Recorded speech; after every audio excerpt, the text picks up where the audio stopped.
Photodiode is a light-sensitive semiconductor device, and those semiconductors materials can be silicon, germanium, indium, gallium arsenide. So it converts light energy into electrical current, and it is used in reverse biased mode. So reverse voltage is applied to PN junction diode. Then for casing of this photodiode, glass or plastic material is used because it allows light to reach to the junction. So this is my reverse biased PN junction diode. It has wide depletion region. See, wide depletion region is very important so that more amount of light will fall onto it.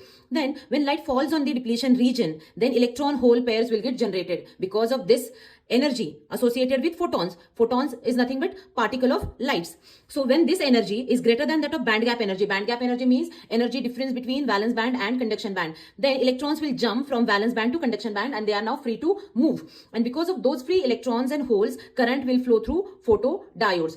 Then these are the characteristics of photodiode. See, reverse voltage is applied, but remember, applied voltage must be less than that of breakdown voltage, because at breakdown diode will break down and maximum current will flow through it.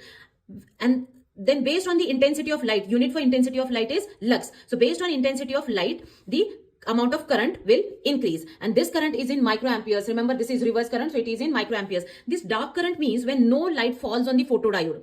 Even when no light falls on it, some current will flow through it, and that is because of temperature. Because of temperature, electron hole pairs will get generated, and that current is called as dark current. Now here you'll see the current doesn't start from zero. It starts from some positive voltage, because do you remember the characteristics of PN junction diode?